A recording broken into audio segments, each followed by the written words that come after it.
Hey guys, how's it going? Michael Troy here, and today we are looking at Wonder Woman by John Byrne. Okay, so this is going to be part one of three because I have his run split up into three hardcover books. He did 3 years, so 36 issues. Um, Pretty unprecedented considering the way comic book creative teams stick together today. Anyway, they usually come together for like one story if they can make it through the whole thing. Anyway, this is like in the 90s. John Byrne doing Wonder Woman after she had, and this is like very reflective of the times. His art is kind of influenced, I would guess, by like Image Comics with the large guns, and she's got, her costume's a little more revealing, and her gauntlets have gotten rather large, as has her headdress. Um, I think this is, I always love John Byrne's art. He could have probably benefited from having an anchor in the beginning. It looks a little rushed and sloppy. I don't know. He was experimenting with his style. I'm not trying to criticize the man because everyone knows he's my favorite, and even at his worst, he's the best. So here she is in Gateway City, A New Start. It's funny because I reread this not too long ago, and I loved it, but I'm stricken by how kind of wacky it is. A lot of crazy stuff happens. So at the end of his first issue, we get the villain Darkseid, a Jack Kirby creation, and Byrne loves his Kirby creations since he's a huge Kirby fan. So we're gonna get a lot of Kirby related stuff going on in here. See, it's funny, it's not uncommon for Wonder Woman to switch up her costume, especially anymore with the new 52 and the movie version, which, people lament looks a little like Xena. And hey, it does, so what are you gonna do? I know that Wonder Woman was pre-Xena and blah, blah, blah, but, so here she is. I guess they're going to Paradise Island, which has been ravaged by apocalypse.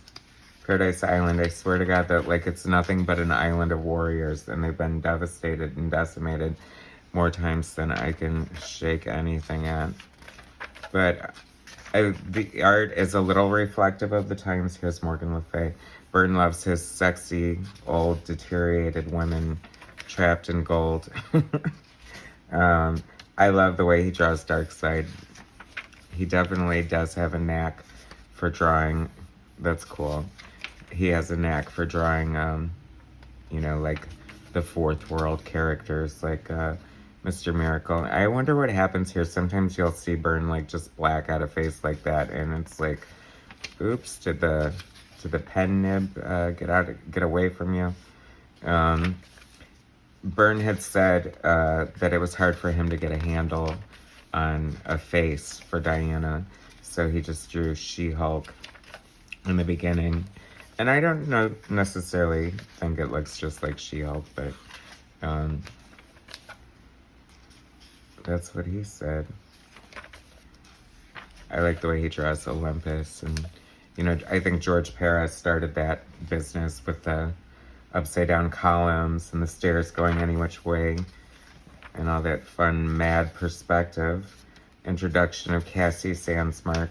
Could not stand her when she first, I mean, come on. It's like Donna Troy has been getting the short end of the stick for years, and then this is going to be the new Wonder Girl. This little wise-mouthed cretin. So she moved to Gateway City to get away from her life in Boston, living with a history professor and her daughter. So she moves in with like an archaeologist and her daughter. So, that's different. John Byrne at his best, just the statue, artifact, whatever comes to life. And, you can always count on good superhero action in a John Byrne comic book. And this run is loaded with like cameos and guest stars and villains galore. the Phantom Stranger. Very iconic looking Wonder Woman there. Great city. See, we're getting a little better with the detail. I think he's getting... The art is funny because it definitely goes through an evolution. Especially when you look at it all at once like we're doing right now. You can definitely see the nuances as it changes. I think he consistently inks himself this whole time, which isn't always the case, as we've seen on Alpha Flight and Hulk. You know, sometimes he'll start with an inker, and then he'll ink his own. And maybe it was a time issue, I'm not sure. He was always juggling like 2 or 3 books back in the day, so maybe whatever he had time for. But I mean, the art always looks fantastic. Here comes the demon. The demon isn't one of my favorite characters, Etrigan. He looks cool, I'll, you know, give him his due, but he talks in weird rhymes, and it just seems like so gimmicky and shticky, like it doesn't really add to the atmosphere for me. I think this is Arian. Remember Lord of Atlantis? That's a cool look for him, in my humble opinion. That's a very Byrne pose right there. I remember when, because you watch all of my videos, we looked at West Coast Avengers, and Wanda was in that tube. That's like a stock pose right there. Love that. I always love the supporting characters in Byrne stories because they very much look like real people. Which is, I think, smart and important, because then it makes the super people look that much super in comparison. And I don't know what was going on here. It was the 90s, so here we've got some weird battle armor action going on. But looking at it, it actually looks really cool. So I'm not complaining. And she turned to dust, Morgan Le Fay. Seeking eternal beauty, you know, that old trope. Here comes the Flash, but it's not really the Flash. It's a fun double page spread there. I love it. It's just like bursting off the page. So like I said, Byrne did all the writing and penciling and inking. Patricia Mulvihill was his colorist here, and she's a good match for him. I really like the palette that she uses, and it doesn't look like all airbrushy and gross, like 90s over-rendered coloring. So that's just Wonder Girl trying out her new flying sandals. John Byrne draws a good Flash. I know I say that about everybody, because he draws everybody good. Now, this is kind of one of the problematic things. Some people have problems with certain issues about the storyline, and this is Hercules in disguise, and he's still holding a grudge against the Amazon. Oh, there's Diana being unwantedly kissed. That's why the Flash always carries Tic Tacs with him, guys. But, so this is Barry Allen, and it should be Wally West. So immediately we know there's a problem here in this continuity anyway. And then we see all these VHS, are they VHS tapes? They totally look like VHS tapes, which I guess they could be, right? Were DVDs happening at this point in time? But anyway, all these tapes, they look like VHS tapes. And then we got Sinestro, but there's Green Lantern, and Superman, and Wonder Woman, and Flash, so something is amiss. That's cool. I love when they work the title or the, you know, name of the book into the actual art. I think that's fun, you know, because that's one of the, you know, gimmicks of comic books, is you can do that right on the page. You can draw whatever the heck you want right there. So she's in Gateway City, but people say it's just basically San Francisco, so they should have called it San Francisco, but this is so comical to me. Like, okay, first of all, we've got Hercules in this disguise as Champion. His last name is Campion, but he's out to screw Diana over, to get further revenge on the Amazons, blah, blah, blah. You know, let bygones be bygones. And anyway, he's beating the crap out of this Sinestro, and I love how there's like 50 heads. and he's just throwing him around like a rag doll. See, that's another thing you can only do in comic books right there. Ouch, he squished his hand completely. Thank God it's not the real Sinestro. He'd need that hand. And here comes Doomsday. See, this is like the craziest run in comic book history. I love this woman's face here. She's like a classic, like, Byrne, like, supporting character. And just look at all that detail in the lab. All that tech. I love it. It always looks so sci-fi. I love Byrne's sci-fi detailing. That is one ugly mug, eh?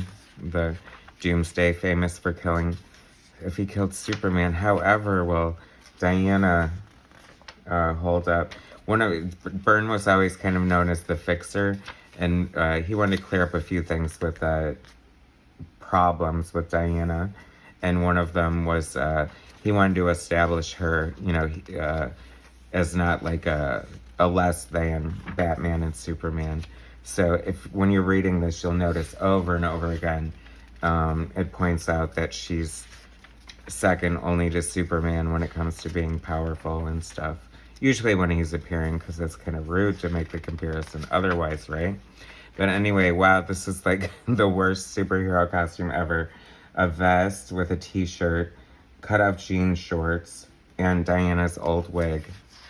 Fantastic. Because when you go in disguise as a brunette, you wear a brunette wig. Throws everyone off.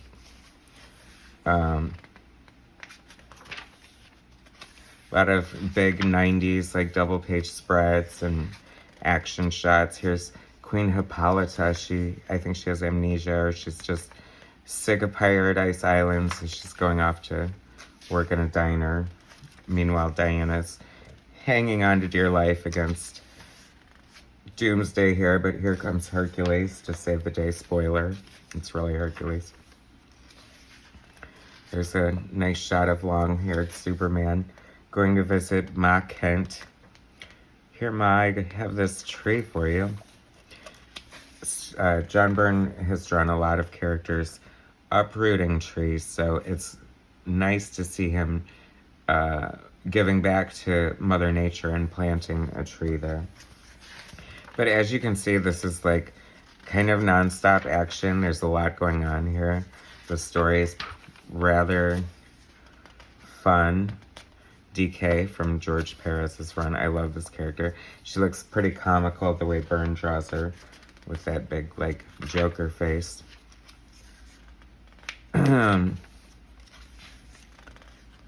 Pooh, she just blew him up. Now this cover, wow.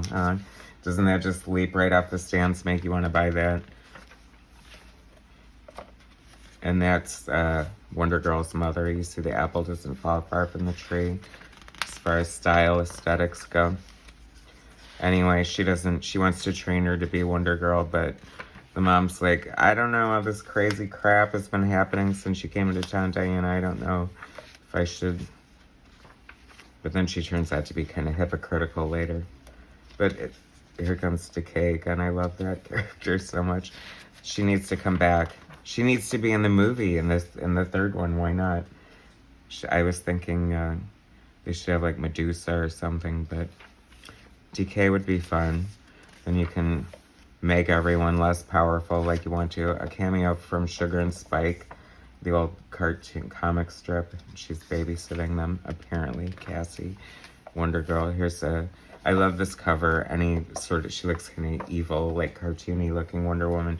But this is a nightmare. See, it tells you right there in the title, Nightmare Alley. Vanessa Capatalis, her old, when she stayed with them. So she's having a nightmare. And I love John Byrne when he's drawing like weird, like, you know, unreality, like Proteus and all those kind of situations where everything's wet. I mean, come on, her eyeballs are melting down the drain. That's so cool. And here comes evil Wonder Woman, Vanessa. I didn't let you become Wonder Woman. I'm really gonna frickin' throw you to hell now, I guess. But anyway, this is Dr. Psycho. Wouldn't Peter Dinklage make a good Dr. Psycho? That's my Hollywood casting. Patty Jenkins, if you're watching this. Dr. Psycho, Peter Dinklage, Wonder Woman 3. Make it so. That's funny. Here's tying. I don't know if Byrne was like working some of these things in here as sort of commentary on the state of the business or whatever, but it seems like that would be the case here with the guns ablazing, and she's very like you know, the oh gosh, it like pains me to say it, the bad girl phase of the 90s. It was a thing, guys, where every magazine had a hot chick as the lead person. So that's the end of volume 1. Great, nice hardcover edition here. So I'll be looking at volume 2 with you. Please hit like and subscribe to my channel, and come back for part 2. Thanks, guys.